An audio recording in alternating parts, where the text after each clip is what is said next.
Bismillahirrahmanirrahim. Assalamualaikum warahmatullahi wabarakatuh. Innal hamdalillah nahmaduhu wa nasta'inuhu wa nastaghfiruh wa na'udzu billahi min shururi anfusina wa sayyiati a'malina.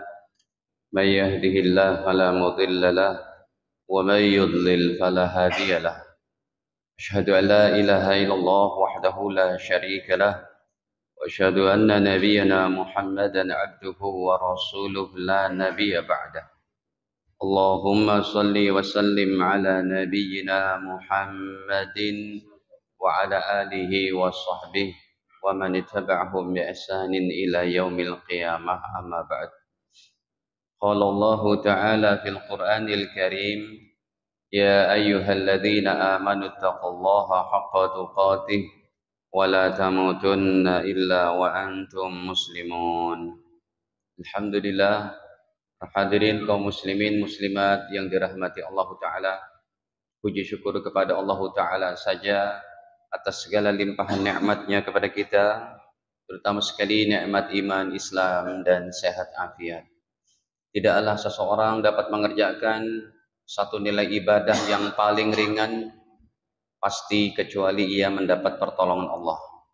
Salat zuhur berjamaah, mengikuti kajian hadis, ini bukan ketaatan yang ringan, ini ketaatan yang berat di sisi Allah. Makanya kita patut bersyukur masih dimudahkan oleh Allah Ta'ala untuk kita berbagi dalam waktu-waktu kita ini. Tidak semuanya untuk kerja dunia, tidak semuanya untuk bersantai, tapi ada waktu juga kita berikan untuk memahami daripada syariat agama Allah yang mulia. Yang pada pekan siang ini kita bawakan temanya satu amalan yang sangat hebat yang dapat memberikan manfaat dunia akhirat, terlebih masalah akhiratnya, karena seorang muslim muslimah tidak akan bisa masuk surga tanpa rekomendasi Nabi Muhammad SAW. Ini camkan baik-baik.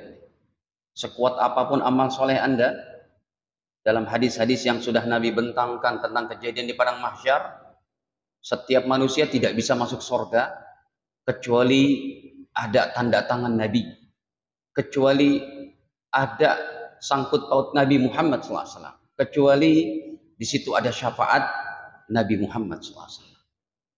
Hadirin, makanya Nabi Muhammad ini bukan sosok yang biasa. Saya pernah ditanya, Ustadz, apa sih hikmah maulid? Saya katakan hikmah maulid Nabi, kelahiran Nabi, itu kalau diambil dari pihak Allah Ta'ala, berarti sangat basic. Kenapa? Kan maulid artinya kelahiran Nabi.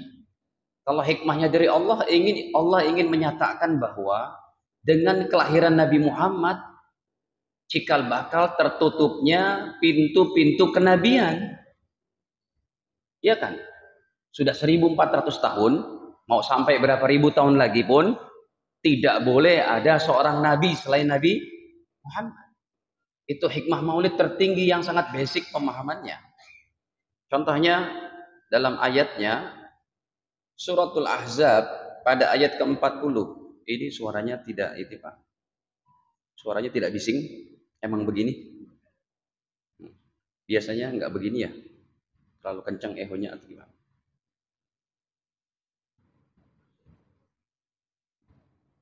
Halo, cek. Nah ini. Jadi hadirin, kedengeran ya Pak suaranya? Hadirin, dalam Suratul Ahzab. Jadi kalau ditanya hikmah maulid apa? Sangat basic dalam agama ini, dalam akidah. Kalau kita katakan hikmah maulid dari Allah, ini kan ketentuan Allah dengan adanya kelahiran Nabi. Ya. Di antaranya surat Al-Ahzab surat ke-33 pada ayat ke-40-nya. Allah ingin menyatakan dengan kelahiran Nabi Muhammad tertutuplah pintu-pintu kenabian. Maka Muhammadun aba ahadim mir rijalikum. Nabi Muhammad bukanlah ayah salah seorang di antara kalian.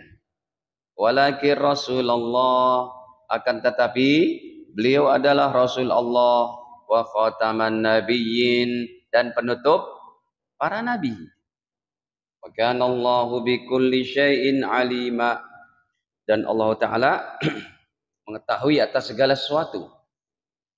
Hadirin, makanya dibuatlah oleh Allah taala satu sosok manusia yang sangat mulia ini, melebihi daripada senior-senior beliau. Manusia paling afdal dunia akhirat. Orang yang pertama kali akan membuka pintu sorga. Orang yang tertulis namanya di depan sorga, la ilaha illallah Muhammadur Rasulullah. Satu-satunya hamba Allah yang diizinkan Allah untuk menjadikan sirnanya murka Allah di padang mahsyar. Satu-satunya nabi yang dia menjadi pelengkap dan penyempurna daripada kitab-kitab terdahulu, Taurat, Zabur, Injil. Satu-satunya manusia yang diizinkan oleh Allah ya untuk mendoakan umatnya sekalipun sudah berada dalam kubur. Itu hadisnya sangat dalam kalau itu.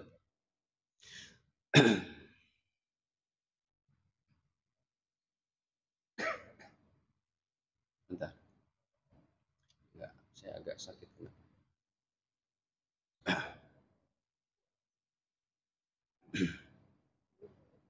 Hmm? Enggak nanti.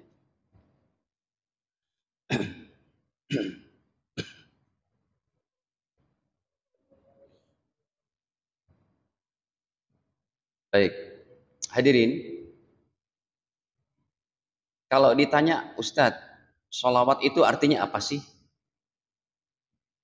Mungkin kalau saya jabarkan sedikit, Anda akan merasa, kok gitu ya? Sholawat itu artinya doa keselamatan, doa kesejahteraan untuk Nabi Muhammad dari umatnya. Kenapa Nabi Muhammad minta didoain umatnya? Kenapa Allah buat syariatnya seperti itu?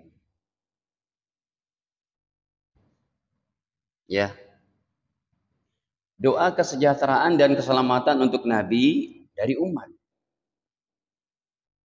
Kok Nabi masih minta didoakan oleh umatnya?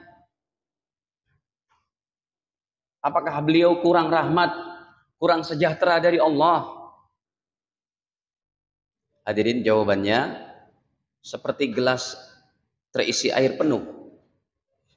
Ya, gelas terisi air penuh. Kalau kita tuangkan air lagi akan meluber. Salawat itu adalah seperti gelas penuh isi air. Nabi Muhammad sudah sempurna. Nabi Muhammad sudah cukup rahmat dan kesejahteraan dari Allah. Kenapa dibuat syariatnya seperti ini? Supaya kalau ada orang berselawat kepada Nabi, berarti menumpahkan air ke gelas itu yang sudah penuh, yang luberannya adalah kembali kepada orang yang banyak baca sholawat. Seperti bola tenis, kita lemparkan ke tembok secepat sekuat tenaga kita, sungguh-sungguh melemparkan, dia akan kembali kepada kita. Seperti itu bacaan sholawat. Kalau Anda malas-malasan melempar bola tenisnya, bisa jadi nggak kembali kepada kita.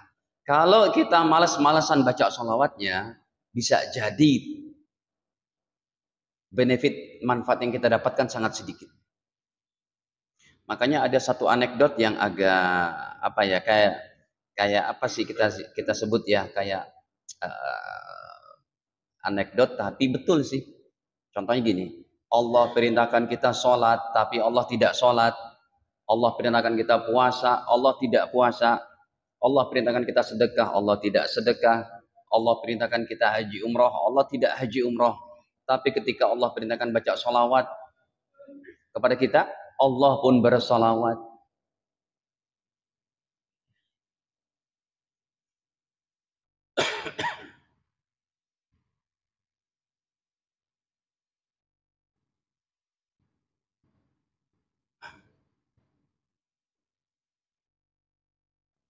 Saya mau ngambil obat saya di mobil, boleh nggak?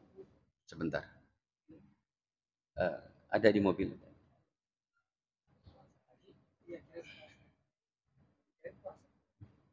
Kayak asam lambung. Enggak, tempatnya enggak tahu.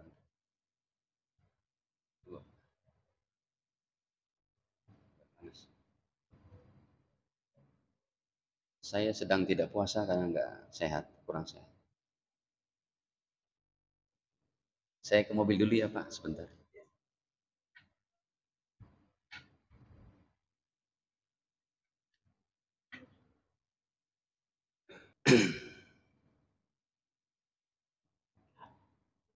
Dimatiin aja.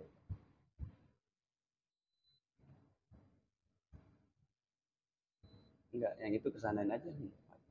Nanti kesian jam. Ya, gitu. Hadirin, dalam surat Al-Ahzab pada ayat 56, Allah perintahkan kita sholat, tapi Allah tidak sholat. Allah perintahkan kita zakat, Allah tidak zakat. Allah perintahkan kita haji umrah, Allah tidak haji umrah. Tapi ketika Allah perintahkan kita baca sholawat, Allah bersolawat kepada manusia yang mulia. Tidak ada satu nabi pun yang disolawati oleh Allah kecuali Nabi Muhammad.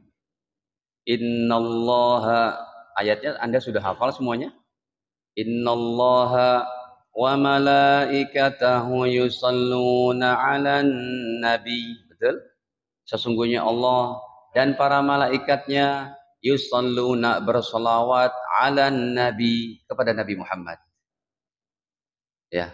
Ya ayyuhalladzina amanu, wahai orang-orang beriman, sallu alaihi, bersolawatlah kepada Nabi, wasallimu taslima, dan ucapkanlah salam dengan penghormatan yang setinggi-tingginya. Makanya kami kumpulkan dalam hadis-hadis yang sahih, termasuk hadis yang jarang Anda dengar, kehidupan para nabi di alam kubur, kita akan tampilkan insya Allah. Kita bawakan dari hadis-hadis yang tidak biasa, Pak. Melebihi daripada kitab 5 hadis yang jumlahnya mungkin udah lebih dari 100.000 hadis. Ya, kita akan buka kitab-kitab Imam Abu Ya'la, Imam Bazzar, hadis yang jarang kita baca itu. Yang sering kita baca adalah Bukhari, Muslim, Abu Daud, Tirmidzi, Nasai, Ibnu Majah, Musnad Imam Ahmad, Musnad Imam Syafi'i, Muwatta Imam Malik, kemudian Abdul Razak, kemudian Tabrani, Daraqutni, ya, Baihaqi, kemudian Ibnu Khuzaimah, Ibnu Hibban. Ini kitabnya jarang kita dapati. Bagaimana kehidupan beliau di alam kuburnya yang menjadi hubungan batin kita kepada Nabi Muhammad SAW. Jadi kalau kita baca salawat, nama kita disampaikan oleh malaikat ke kubur Nabi. Dan Nabi mengetahui itu. Makanya hadirin, jangan tinggalin baca salawat. Coba kita masuk aja nomor 1.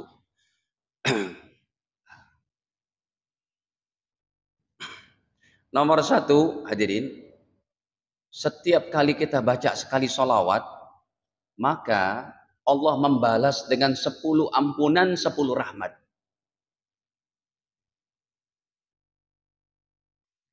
Dalam hadis Sahih Bukhari Muslim, Rasulullah perintahkan kita untuk beristighfar 100, Pak, minimal.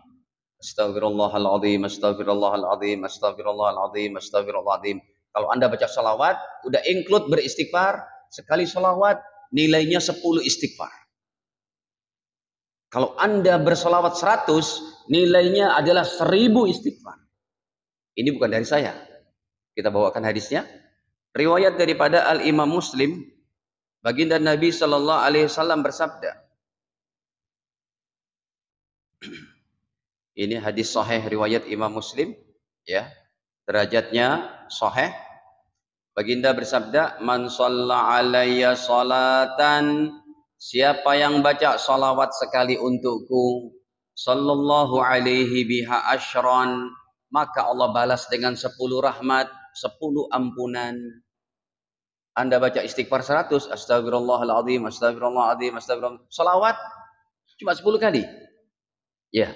Allahumma salli ala Muhammad, Allahumma salli ala Sayyidina Muhammad, atau Allahumma salli sallallahu ala Muhammad, sallallahu ala Muhammad, Allahumma salli ala Sayyidina Muhammad, Allahumma salli ala Muhammad, sallallahu ala Muhammad, Allahumma salli ala Muhammad. Terus 10, nilainya 100 istighfar. Apalagi kalau Anda istiqomah sehari minimal 100, Anda berhak mendapat 10 kali 100, 1000 dari Allah Ta'ala.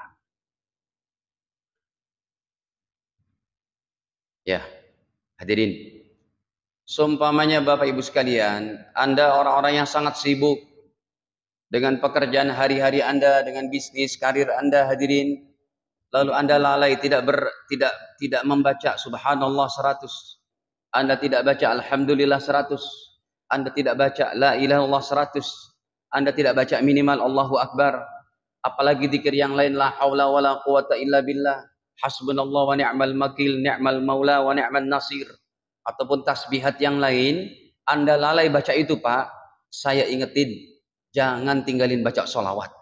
Kalau Anda seorang yang sangat sibuk banget dah dengan kerjaan, jangan tinggalin sholawat. Paling tidak 100 baca sholawat Anda sudah bisa menutupi kekurangan Anda dari berzikir yang Anda tidak lantunkan. Cuma Anda kalah sama orang yang tetap baca subhanallah walhamdulillah wala ilallah akbar la haula wala quwata illa billah, beristighfar, dan dia juga bersolawat. Tapi minimal solawat jangan pernah tinggal. Ya, hadirin, yang kedua kita percepat aja. Yang kedua, ini masalahnya masalah sangat sensitif. Masalah kesuksesan kita di akhirat di padang mahsyar. Di awal udah saya katakan, kita nggak bakal mudah masuk surga kecuali dapat tanda tangan Nabi, kecuali dapat rekomendasi baginda Rasul. Makanya dari sekarang Pak, kita setorkan nama kita. Ini perlu saya utarakan, ada malaikat-malaikat yang membawa sholawat kita kepada kubur Nabi. Nabi hidup di alam kuburnya, disampaikan. Itu nomor 3 nanti. Ya, kita bahas nomor 2 dulu. Apa kata baginda nomor 2 ini? Bahwa hadirin, orang yang paling banyak baca sholawatnya, yang paling mudah mendapat syafaat di akhirat. Bayangkan hadirin, saya cari dalam ratusan hadis-hadis yang sahih tentang syafaat. 24 nabi selain baginda Rasul Muhammad SAW sama sekali tertunduk malu di hadapan Allah di padang mahsyar. Karena padang mahsyar adalah merupakan tempat murkanya Allah dari diciptakannya Adam sampai kiamat. Allah tahan itu murkanya Allah, yang paling hebatnya di padang mahsyar. Sumpamanya kita mendapati di dunia ini Pak, ada musibah-musibah yang sangat besar. Ya, seperti tsunami, gempa bumi, gunung meletus, kebakaran lah, inilah, itulah, dan macam-macam. Itu mesti karena dosa-dosa kita. Ada ayatnya itu. Suratul Ankabut ayat ke-40. Fakullan akhadna bidzambi. Semua kami timpakan musibah dan malapetaka gara-gara dosa mereka. Ayat 40. Surat Al-Ankabut. Ya. Fakullan akhadna bidzambi. Kami timpakan musibah dan malapetaka gara-gara dosa mereka. Faminhum man arsalna alaihi hasiba. Sebagian dari mereka ada yang kami timpakan dengan hujan batu kerikil yang panas. Secara hukum kimiawi fisikanya pun nggak bisa dicerna. Bagaimana hujan batu kerikil panas? Kalau hujan es, hujan batu es, hujan salju masih ketemu tuh fisika dan kimianya. Tapi kalau hujan batu panas, ini cuma bisa kita katakan kuasa siapa? Allah. Lagi, wa minhum man akhadathu sayha. Ini siapa? Orang yang ditimpakan hujan batu kerikil panas. Kaum sodominya Nabi Lut. Wa minhum man akhadathu sayha. Sebagian lagi ada yang ditimpakan dengan suara menggelegar kepada kaum Samud. Wa minhum man khasabna bihil ard. Sebagian lagi ada yang mereka ditenggelamkan dalam perut bumi seperti kaum Qarun dan pengikutnya serta hartanya. Wa minhum man aghraqna. Dan sebagian lagi ada yang kami tenggelamkan di banjir bandang atau di lautan. Seperti Fir'aun, seperti kaumnya Nabi Nuh. Apa kata Allah? Wa ma kana Allahu liyazlimahum. Sama sekali Allah tidak menzalimi mereka. Walakin kanu anfusahum yazlimun. Tetapi mereka yang menzalimi diri mereka dengan dosa-dosa mereka. Hadirin, di padang mahsyar nanti murka Allah melebihi ini semua Pak. Saya mengalami tsunami Aceh aja tahun 2004, 2000 berapa Aceh? Tahun 2004, tanggal 26 Desember saya ada di sana itu. Bahkan hari Sabtu, kejadiannya hari Ahad tanggal 24 Desember atau 26. 24 Desember. Hari Sabtu itu, ya, hari Sabtu saya masih di Baitur Rahman di masjidnya itu. Kemudian pergi ke Montasik, dari situ kita berceramah di atas gunungnya di Takengon. Besoknya pagi lagi di ikram, lagi di jamu makanan, jam 7 jam 8 pagi tiba-tiba goncangan yang sangat dahsyat. Berapa hari kita turun ke Banda Aceh, mayat udah bergelimpangan. Relawan masih kurang yang datang itu. Baru 2 hari, 3 hari. Mayat di mana-mana hadirin. Kita melihat ya Allah. Ratusan ribu manusia nyawanya melayang. Di padang mahsyar lebih hebat, berkali-kali lipat dari itu. Hadirin, kita tampilkan hadisnya. Secara singkat aja, keadaan di padang mahsyar yang begitu menyeramkan, ya, keadaan di padang mahsyar yang begitu menegangkan hadirin, ini kita nggak bisa mengandalkan daripada amal-amal kita. Kita tidak bisa mengandalkan daripada amal soleh kita. Kita cuma bisa meminta pertolongan dari para nabi. Tetapi para nabi pun tertunduk malu di hadapan Allah dengan aib-aib yang mereka miliki. Dari 24 nabi selain Nabi Muhammad, yang disebut cuma 5 saja. Ini pun mereka tidak bisa memberikan pertolongan kepada kita dengan alasan-alasannya. Semua manusia meminta pertolongan kepada para nabi. Ya, datanglah pertama kali kita kepada Nabi Adam. Wahai Adam, tolong kami. Kata Nabi Adam, wa innahu nahani 'anil syajarah fa asaitu. Saya pernah dilarang untuk makan buah khuldi, pohon ini dalam surga, tapi justru malah saya makan. Saya bermaksiat kepada Allah dalam surga. Wahai anak cucuku, saya tidak berani memberikan pertolongan kepada kalian.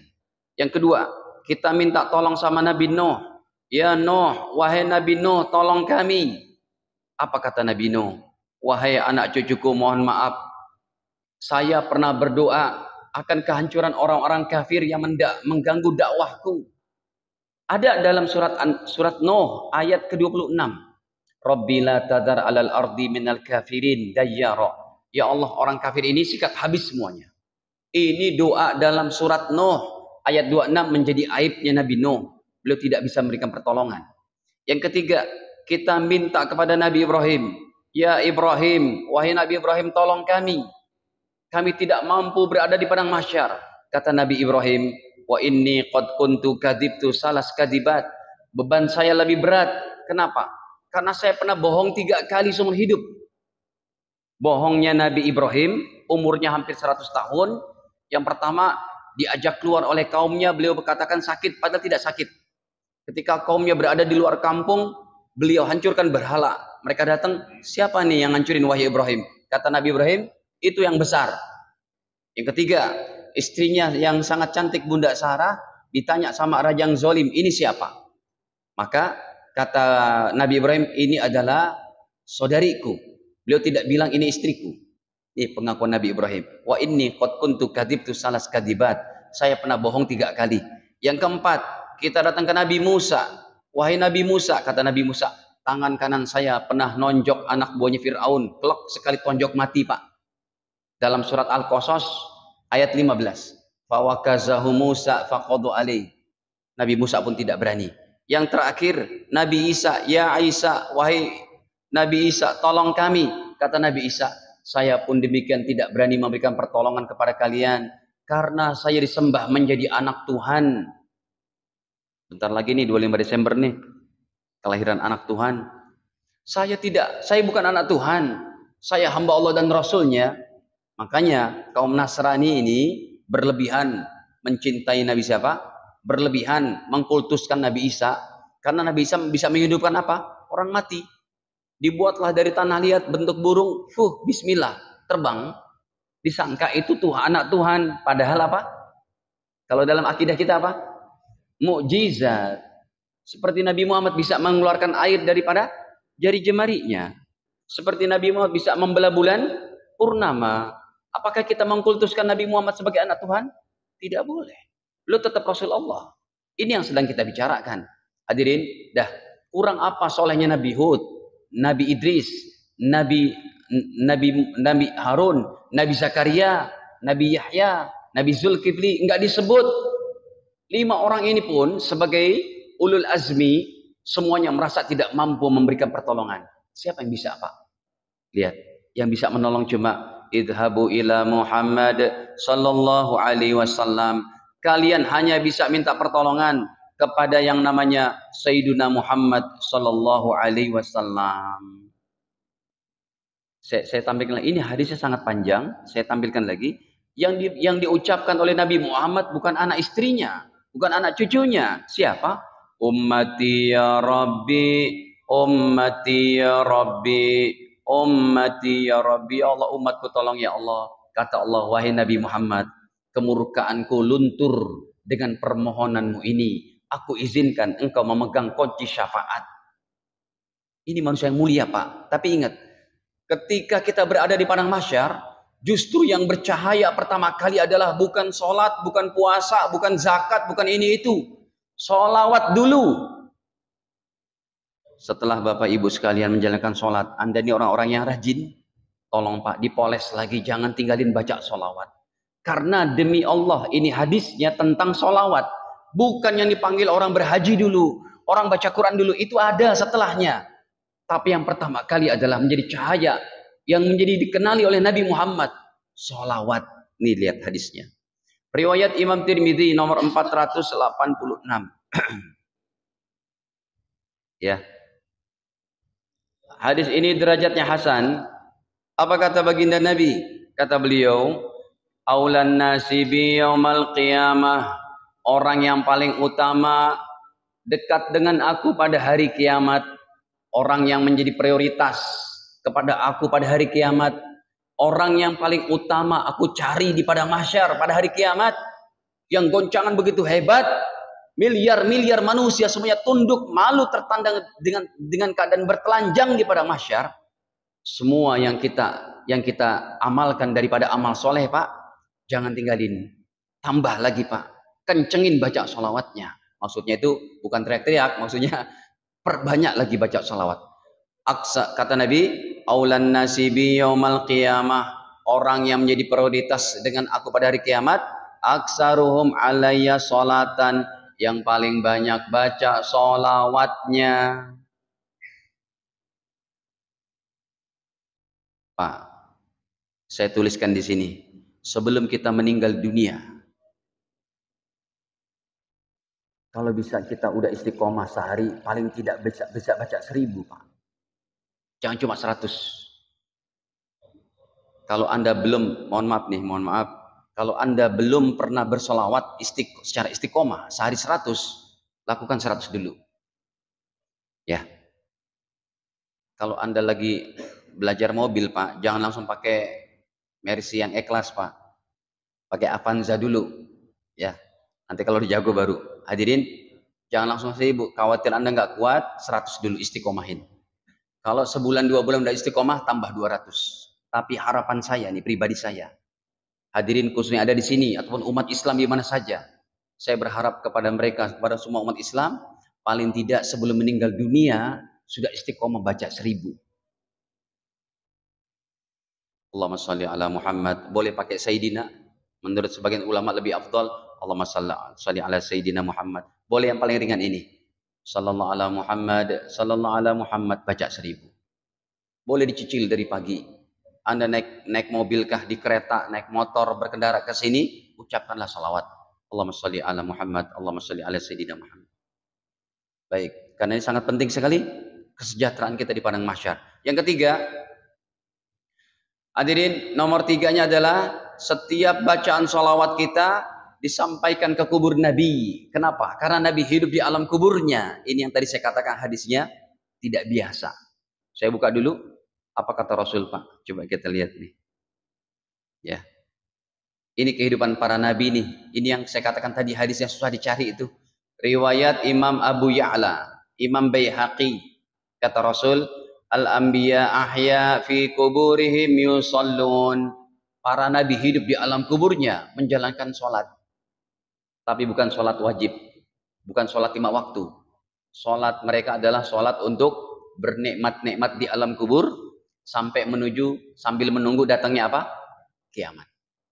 Ya, kalau kita kan alam dunia, kita berpikir, Ustadz, orang yang sudah meninggal zaman Nabi Adam sampai sekarang udah berapa ribu tahun? Orang yang udah meninggal di negara Indonesia 100 tahun yang lalu sampai sekarang menunggu di alam kubur berapa? 100 tahun, kayaknya lama banget. Tapi bagi orang-orang soleh di alam kubur itu sekejap. Dari kematian kita, pas dibangkitkan kiamat, kayaknya saya masih hidup di dunia deh, gitu. Sekali udah ribuan tahun. Lama ini karena kita berpikirnya apa? Alam dunia. Baik, hadirin, coba kita lihat. Sholawat kita disampaikan ke kubur Nabi. Hadis ini derajatnya sahih. Ada sekelompok umat Islam yang alergi, Pak, membahas ini. Padahal guru besarnya menyatakan ini hadis sahih. Syekh Albani katakan hadis sahih. Ada orang tuh, mana orang mati bisa dengar? Mana orang mati bisa Mana Nabi Muhammad bisa mendengar kita? Ada yang kayak gitu, Pak. Wallahu alam, karena kurang baca, kurang mutolaah, kurang ngaji. Akhirnya bisanya nyalah-nyalahin jadi kurang ajar. Jangan nyalah-nyalahin. Nih coba kita lihat. Tuh. Ini guru besar mereka tuh, katakan sahih hadisnya. Siapa namanya? Bisa baca enggak? Ini enggak bisa diperkecil ya. Oh tuh. Qala Syekh Al-Albani, apa? Sahih. Ini ulama mereka. Kita baca hadisnya. Kata Nabi, inna min afdal ayyamikum yaumal jum'at. Sesungguhnya hari yang paling mulia dari hari kalian adalah hari Jumat. Fa'aksiru alayya fihi minas shalah. Bacalah salawat pada hari Jumat sebanyak-banyaknya. Fa inna salatakum ma'rudatun alayya. Karena bacaan salawat kalian disampaikan ke kuburku. Para sahabat pun belum bisa menerima logikanya dengan logika yang sempit ini. Kata para sahabat, qalu ya Rasulullah, kaifa salatuna turat salatuna alaik? Bagaimana bacaan salawat kami disampaikan ke kuburmu ya Rasul? Waqad arimta, bukankah engkau sudah jadi tulang belulang? Au balita, sudah bercampur dengan tanah? Qal, maka Nabi menjawab, innallaha tabaraka wa ta'ala, sesungguhnya Allah yang maha suci lagi maha mulia, haram 'alal ardi, Allah mengharamkan kepada tanah ajsadal anbiya, untuk memakan jasad para nabi sallallahu alaihi wasallam. Jadi hadirin, kalau kita baca salawat, kalau bahasa sayanya nih, kita udah nyetorin nama kita ke kubur Nabi. Sebelum pertemuan kita di padang mahsyar, semoga kita udah dikenal oleh baginda Rasul SAW. Makanya ada ulama-ulama tuh yang saking rindunya ketemu Nabi, sampai Allah persembahkan pertemuannya di alam mimpi mereka. Anda tahu tidak? Hadis tentang mimpi bersama Nabi di dalam mimpi kita, Nabi sabdakan dari lisan mulia beliau, derajat hadisnya paling tinggi. Sahih Bukhari Muslim. Bisa saya tampilkan juga sekarang. Ya. Kan kitab kita komplit di sini. Nih contohnya ini saya buka deh hadisnya. Dalam Sahih Bukhari nomor 110, Nabi bersabda, siapa yang bermimpi ketemu aku, kata Rasul, ya. Man ra'ani fi manam, siapa yang bertemu aku, melihat aku dalam mimpinya, fa innahu ra'ani haqqa. Tuh ada tuh. Nomor 110, Sahih Bukhari hadisnya. Apa kata Rasul? Kata beliau, man ra'ani fil manami, siapa yang bermimpi ketemu aku, kata Rasul, faqad ra'ani haqqa, sungguh Anda telah bermimpi secara benar, ketemu saya, kata Rasul. Kenapa? Fa inna syaitan la yatamassal fi surati, karena syaitan tidak bisa menyerupai diriku, wajahku, sekalipun dalam mimpi. Hadirin, kerap kali saya ketemu sama ulama-ulama besar, orang-orang soleh, kiai. Kiai kalau bertemu Rasul seperti apa? Alhamdulillah, sebulan sekali paling tidak pernah mimpi ketemu Nabi. Itu berarti kan Rasul rindu kepada orang ini, didatangi di alam arwahnya. Kalau kita bertemu dengan orang tua kita, Pak, saking rindunya, Allah pertemukan arwah kita dengan arwah bapak ibu kita. Coba aja deh kalau Anda lagi kangen banget sama orang tua, ya. Anda kangen nih Pak, mau beli mobil terbaik gitu ya. Sampai mimpi-mimpi tuh, wah saya naik Fortuner terbaru gitu ya. Padahal belum beli. Kayak gitu juga kalau kita rindu dengan Nabi Muhammad, Allah akan pertemukan. Yang keempat, hadirin, nomor 4 dengan nomor 6 agak mirip-mirip. Yaitu siapa yang dibacakan nama aku, kata Rasul, tapi dia tidak bersolawat, maka apa? Dia akan menyesal ataupun menjadi orang yang bakhil. Ini saya selingi nomor 4 sama nomor 6. Nomor 5-nya memang beda lagi. Nah, nomor 4 sama nomor 6, kalau disebut nama Nabi, hadirin, maka apa? Disebut nama Nabi, maka bersolawatlah. Contohnya gini, Anda sedang dengar tausiah, dengar khutbah, disebutkan Nabi Muhammad, apa ucapkan? Sallallahu alaihi. Jangan diam aja Pak, sekalipun dalam hati ucapkan sallallahu alaihi, pelan-pelan juga sallallahu alaihi ataupun sallallahu alaihi Muhammad. Ini hadisnya. Saya bawakan yang hadis pelit saja itu. Kata Rasul, al-bakhil, tahu nggak kalian siapa orang yang pelit? Alladzi man dzukirtu 'indah, siapa orangnya yang disebutkan nama aku, nama saya disebut, falam yusalli alayya, tapi tidak bersolawat untukku. Allahumma sholli ala Sayyidina Muhammad wa ala. Makanya kalau kita dengar nama Nabi Muhammad, bersolawatlah. Nomor 5. Hadirin, nomor 5-nya adalah setiap kita baca salam solawat kepada Nabi, maka roh Nabi dikembalikan ke jasadnya untuk menjawab salam dan solawat kita. Ini sebenarnya Nabi sudah hidup di alam kuburnya, cuma ini untuk penguatan lagi hadisnya.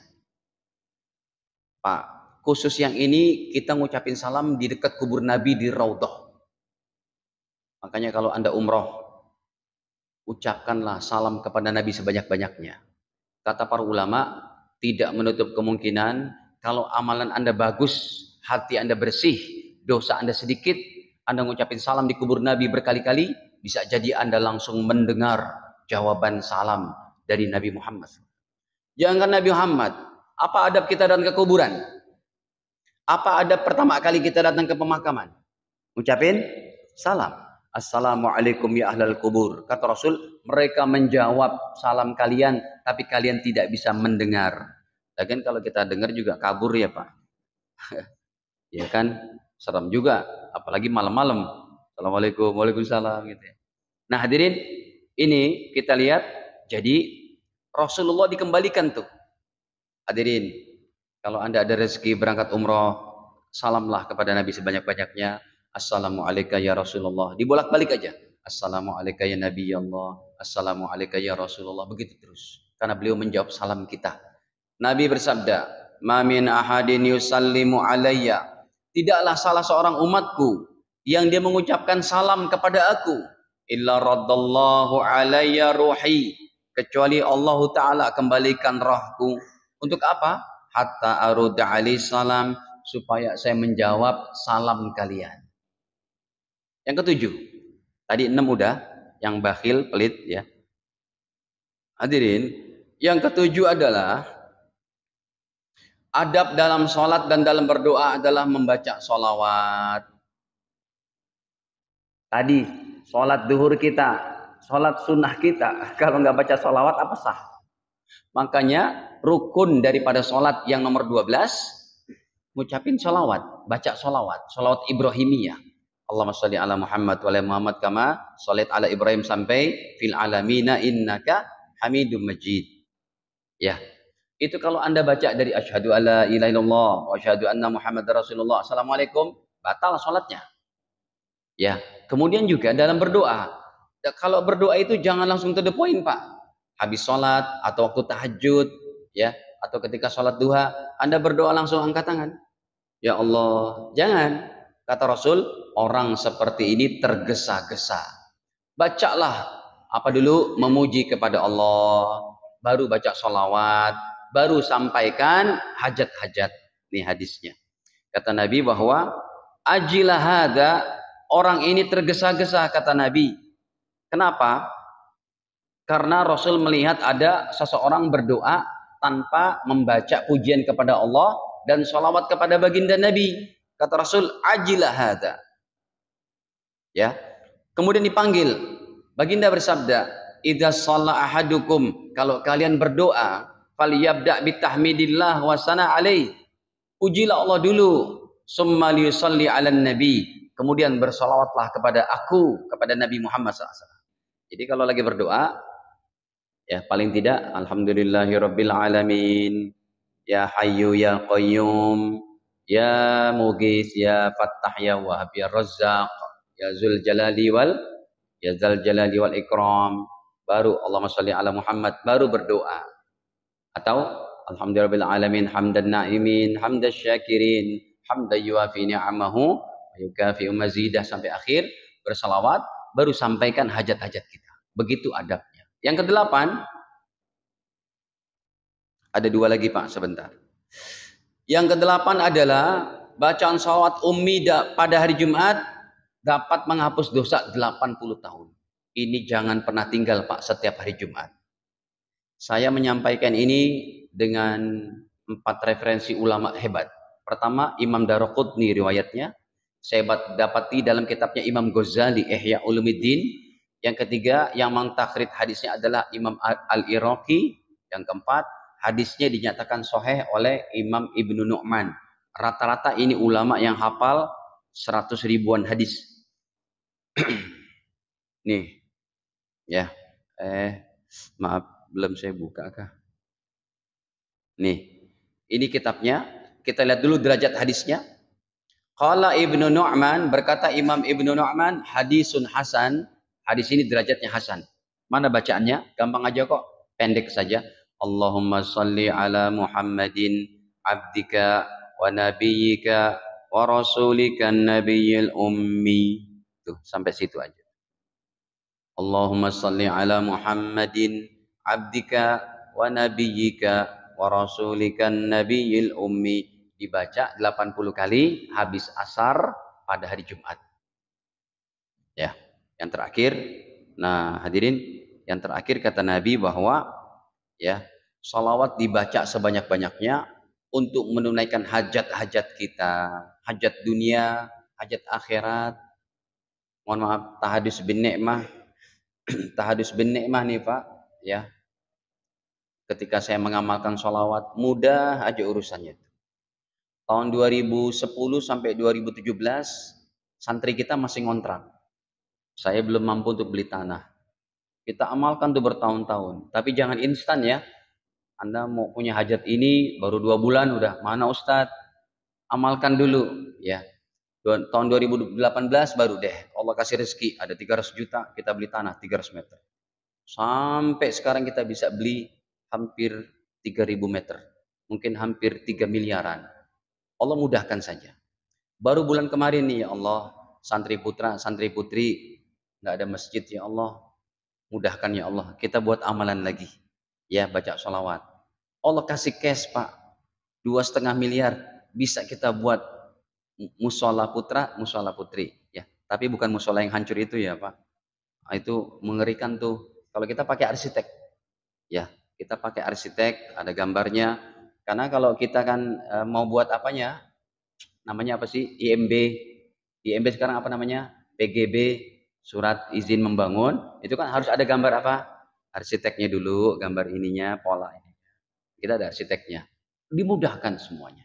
Makanya sekarang masih ada 14 tukang tuh lagi buat 2 bangunan di sini-sini. Hadirin, ini yang saya rasakan tahadus bin ni'mah.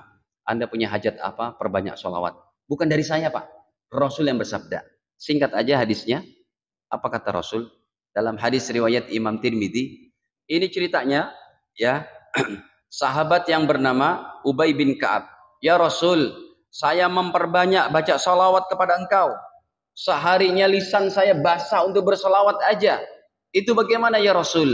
Maka Nabi bersabda, idzan tukfaham maka, kalau begitu tukfaham maka, keinginanmu mesti aku berikan, kata Allah. Dengan bacaan sholawat, ya, idzan tukfaham maka, hajatmu, keinginanmu aku berikan. Wa yukfar laka dzambuka, dan dosamu diampuni. Hebat nih sholawat Pak. Ya. Hebat ya. Makanya kata Sayyid Muhammad bin Alawi Al-Maliki, guru besar ulama Indonesia. Bahkan beliau juga salah seorang gurunya Habib Umar yang akan datang nih bulan Oktober pertengahan. Akan ada acara di Istiqlal. Beliau katakan, serumit apapun problem hidup kita, dengan memperbanyak sholawat, insya Allah akan dimudahkan oleh Allah. Yakin. Ya.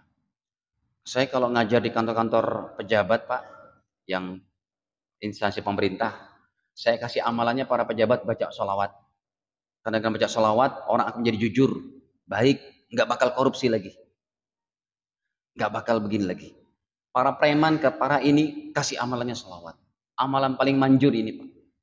Selain itu juga kita akan dikenal oleh Nabi karena banyak baca sholawat. Kalau sholawat Anda sudah nilainya diterima oleh Nabi, bisa jadi Anda akan bertemu dengan Nabi Muhammad dalam mimpi Anda. Semoga Allah mudahkan kita istiqomah untuk mengamalkan amalan sholawat ini. Dan tidak usah terlalu diributkan masalah perbedaan pendapat Sayyidina atau tidak Sayyidina. Boleh. Kalau orang Mesir bilang, masyi, kulum masyi, labas. Ulama yaqulun jaiz hada. Para ulama katakan nggak apa-apa, amalkan saja. Anda yakin dengan tanpa Sayyidina, lakukan. Ya, Anda yakin, tambahkan, silakan. Baik, ada yang mau ditanyakan sampai sini silakan.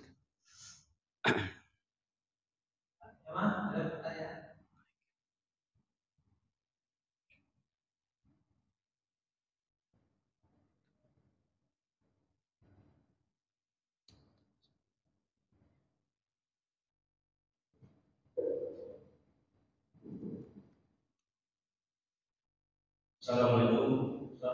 Waalaikumsalam. Saya baru dengar riwayat Ustaz ya tentang Maulid. Saya mau tanyakan ada nggak riwayatnya yang mengatakan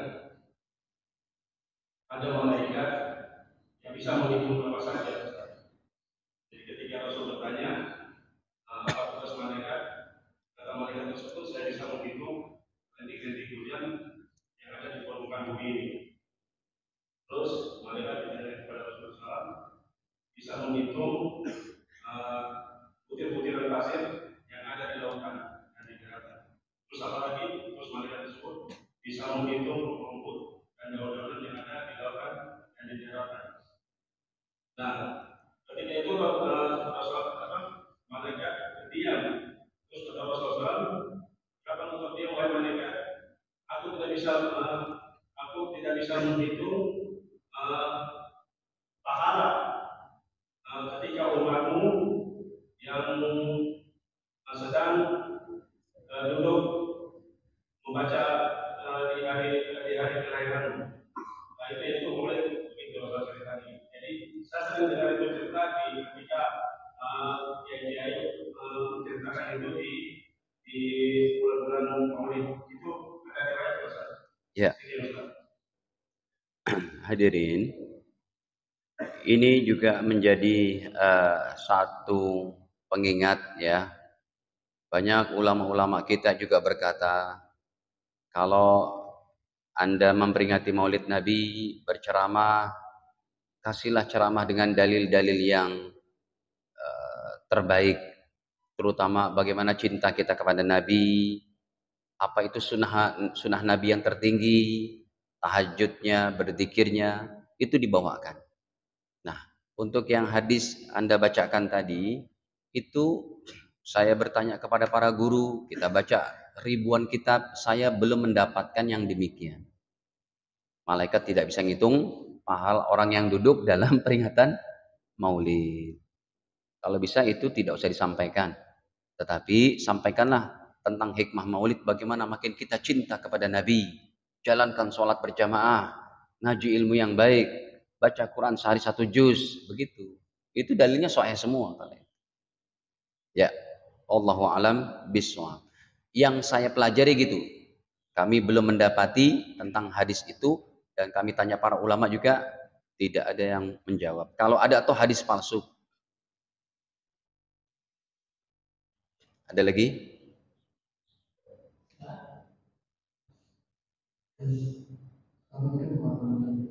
Waalaikumsalam.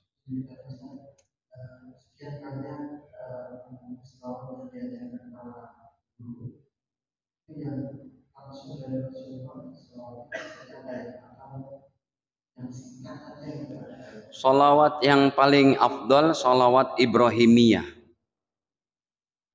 yang tadi kita ucapkan, Allahumma sholli ala Muhammad wa ala ali Muhammad kama shallaita ala Ibrahim.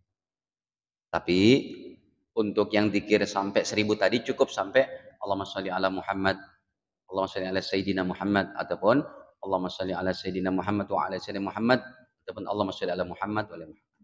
Kalau Anda mampu 1000 sholat Ibrahimiyah sampai akhir, saya acung jempol. Lebih hebat lagi berarti. Cuma takut kelamaan. Allahumma sholli ala Muhammad kama shallaita ala Muhammad, Allahumma sholli ala Muhammad wa ala Muhammad kama shallaita ala Ibrahim wa barik ala Muhammad kama shallaita ala Ibrahim fil alamin. Satu, terlalu lama. Ya, kita mau ngejar jumlahnya aja dulu. Allahumma sholli ala Muhammad wa ala Muhammad satu, terus usahakan diistiqomahkan sampai 1000 sebelum kita meninggal udah istiqomah.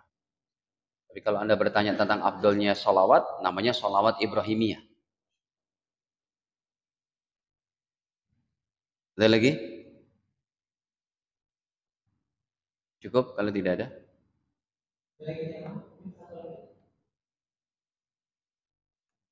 Pertanyaan bebas. Kalau bukan itu saya tidak bisa. Berversi kita ngaji di pemakaman, baca Quran di pemakaman. Ngaji? Di pemakaman. Oh, ngaji Al-Quran di pemakaman. Saya mau tampilkan dalilnya langsung aja dari hasil pengamatan Imam Syafi'i. Jadi nggak usah kita tampilkan hadisnya, langsung fatwa Imam Syafi'i. Ya, begitu. Nggak usah hadisnya, langsung Imam Syafi'i. Imam Syafi'i, Pak, Imam Nawawi, udah cukup. Kita serahkan sama ulama-ulama yang soleh ini. Coba kita buka. Kitabnya panjangnya hampir 1 meter. Ada 20 jilid. Nanti Anda akan bisa lihat kitabnya itu. Panjangnya kayak apa.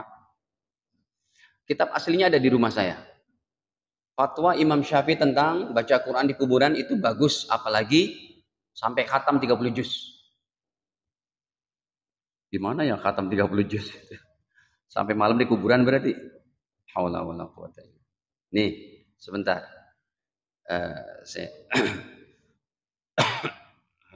Nih, sudah ada. Ini kitabnya tuh. Majmu' Syarah Muhadzab. Saya tulis dulu.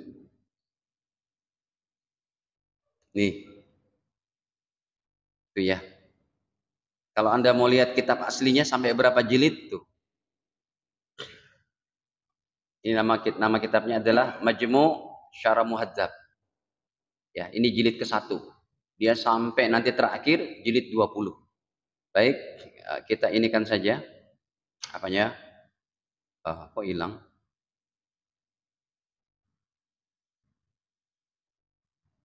Tadi sudah ada. Nah, ini kita baca. Saya itikan dulu. Apa kata Imam Syafi'i di sini? Imam Nawawi yang menuliskan, dua-duanya ulama terbaik untuk umat Islam ini. Nih, ya. Wa yustahabbu dianjurkan ayam kus alal qabri, untuk berdiam sejenak di kuburan ba'da dafni, setelah menguburkan, sa'atan sejenak, yad'u lil mayyit, untuk mendoakan siapa? Mayyit. Wa yastaghfir lahu, dan memohonkan ampunan untuk si mayyit. Nassa alaihi Syafi'i, ini difatwakan oleh Imam Syafi'i. Wattafaqa alil ashab, dan disepakati oleh murid-murid beliau. Orang kalau mau ngaji kitab Imam Syafi'i, belum ngaji kitab murid-murid beliau, makanya ada orang tuh dari kelompok sebelah, Imam Syafi'i gini, ngaji enggak? Ngaji enggak dari guru-guru Syafi'iyah? Kalau enggak ngaji cuma dari YouTube, dari selentingan aja, enggak memahami secara roh. Ini Imam Nawawi loh, lisannya Imam Syafi'i. Disepakati oleh Imam Syafi'i dan murid-muridnya. Qalu, Imam Syafi'i dan muridnya berkata, wa yustahabu, dan dianjurkan, ayyaqra' indahu syai'un minal Qur'an, untuk membaca sedikit pun dari Al-Qur'an di dekat kuburan tadi yang baru diapain? Dikubur. Wa in khatamu, tapi kalau mereka mengkhatamkan Quran berapa juz? 30 juz. Kana afdol. Saya rasa bahasa Arabnya enggak susah tuh. Adalah apa? Afdol. Saya cuma begini, Pak. Kalau ada orang tidak setuju dengan pendapat ini, ya jangan terlalu gegabah lah menyatakan bid'ah. Nggak malu Anda dengan Imam Nawawi, Imam Syafi'i. Seberapa hafalan hadis Anda? Kalau mau, katakan, saya tidak baca Quran di kuburan. Yang mau baca, silakan. Bapak tahu nggak sih maksudnya orang baca Quran di kuburan? Dihadiahkan kepada si mayit.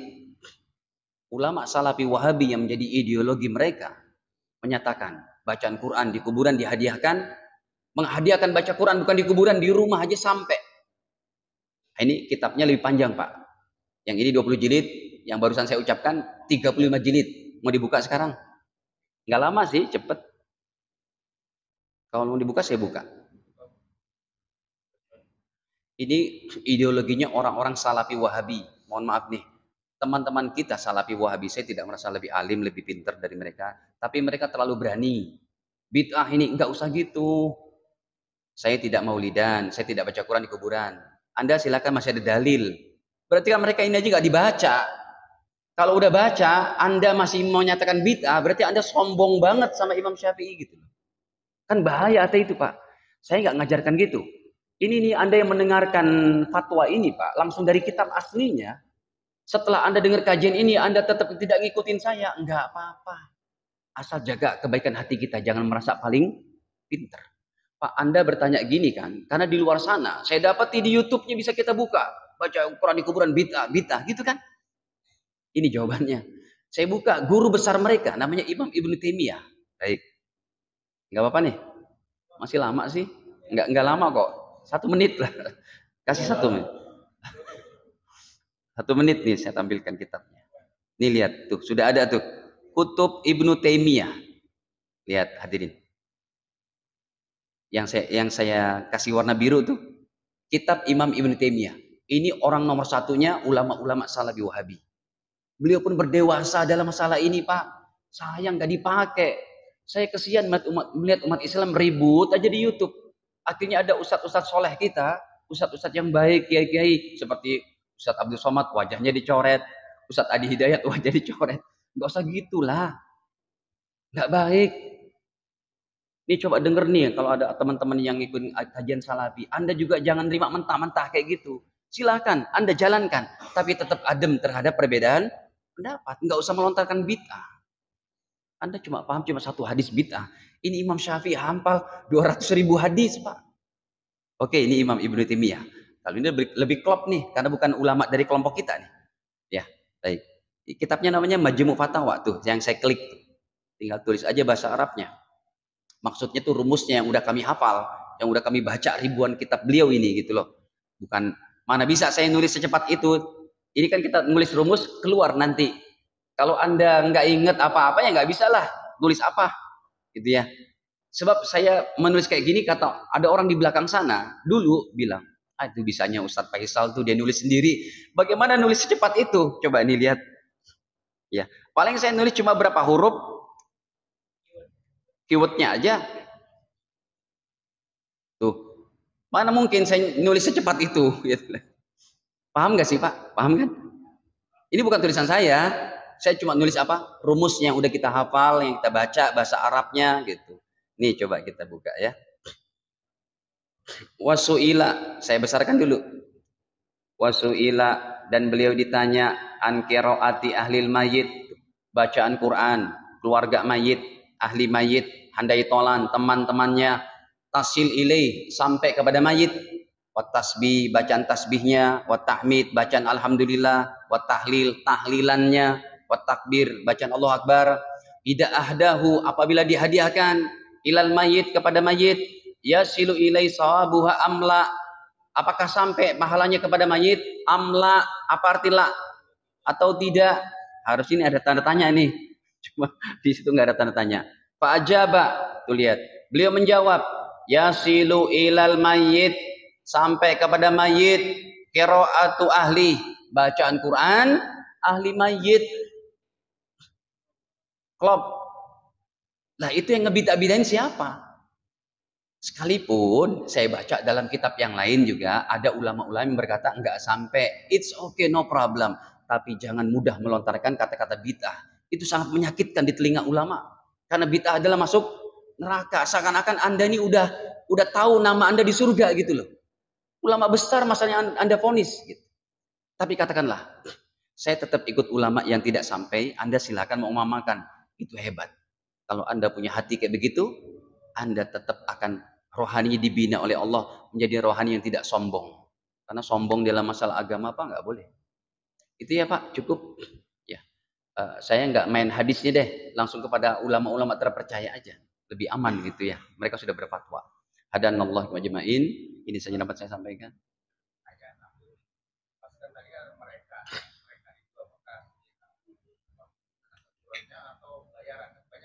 Semuanya bisa dengan fikih, hukum-hukum fikihnya. Kalau bayarannya begini Pak, kita minta sama ulama soleh, Pak Kiai tolong dong bacakan Quran di kuburan ini saya, di kuburan siapa? Bapak ibu saya. Iya, insya Allah. Pak Kiainya sama sekali dengan tenang, dengan ini nggak ada pikiran apa-apa, nggak meminta bayaran. Udah gitu udah selesai kita kasih hadiah, ada sedikit hadiah. Itu adab yang baik. Yang nggak boleh tuh, dia nggak pernah baca Quran. Ustadz, bacain Quran non. Dia nggak pernah baca Quran, Ustadz ini. Boleh. Ya, berapa juz? 1 juznya 3 juta. Itu yang nggak boleh. Jadi komoditi non migas. Hadirin, jadi contoh yang pertama yang terbaik. Tolong Pak, saya pun diminta, Ustadz bacain, saya bacain. Nggak ada pikiran kita mau begini gitu. Ya, tapi pas udah pulang, Pak Ustadz, mohon maaf, minta rekeningnya paling gitu. Kita nggak pernah target apa-apa. Cuma kalau saya hadir dalam tahlilan, orang-orang kayak di Pulau Jahe, di Rawa Badung, orang-orang yang rumahnya nggak jelas, Pak, jalan-jalan ke Cakung, Pak, jalan-jalan ke Pulau Jahe, saya ngajar di sana, parkir mobil saja hampir setengah kilometer, dijagain sama preman-preman. Saya mau ke toiletnya aja, toiletnya di mana? Bawahnya kali hitam, Pak. Kalau saya diundang tahlilan dan mendoakan mayit di situ, saya bilang, awas, nggak usah ngasih amplop, saya nggak mau. Ya, kenapa? Orang-orang nggak punya. Dan kita harus pinter-pinter juga memahami masalah keadaan masyarakat. Saya diundang di Cendana, tahu Cendana, Pak? Allah, uang 3 juta. Kayak beli permen bagi mereka. Diundang kita sama Tommy Soeharto, kita diundang sama Mbak Tutut di rumahnya, suruh tahlilan. Terus Anda dikasih uang, dikasih amplop, nolak gitu. Orang saya buka aja, ini kok tipis banget, ternyata 10 lembar dolar. Nggak susah bagi mereka kayak begitu. Cuma kan kita nggak ada perasaan untuk minta itu. Cuma si Ustadz juga harus ngerti ketika diundang tahlilan untuk apa? Orang-orang yang nggak punya, gitu bang. Kami akan datang. Dan itu terjadi di tempat saya tinggal, Pak. Bapak saya yang mimpin itu. Jadi kalau ada meninggal, yang undang tahlilan, mereka tidak boleh menyediakan apa-apa. Yang bawa makanan adalah warga. Itu keren. Tujuannya karena bukan makanan. Tujuannya apa? Doa untuk siapa? Mayit. Jadi nggak semudah itu juga bilang bid'ah gini gitu. Panjang masalah fikih itu. Yang enak itu kita ngaji semua pendapat. Kenapa saya bisa nampilkan ulama-ulama Wahabi Salafi? Kalau saya nggak belajar kan saya nggak tahu juga. Tapi saya belajar bukannya untuk membentrokan ini, tapi untuk membuktikan. Kalau guru kalian aja itu menyatakan boleh gitu loh. Masa kalian masih kekeh juga sih? Apa yang mau diharapin sih dari ribut kayak beginian? Buat kotor hati, buat kisruh umat Islam bahkan. Jadilah umat Islam yang saling menyayangi satu dengan yang lain. Kita akhiri saja dengan baca sama-sama baca kafar majelis. Subhanakallahumma bihamdik, asyhadu an la ilaha illa anta astaghfiruka wa atubu ilaik. Wassalamualaikum warahmatullahi wabarakatuh.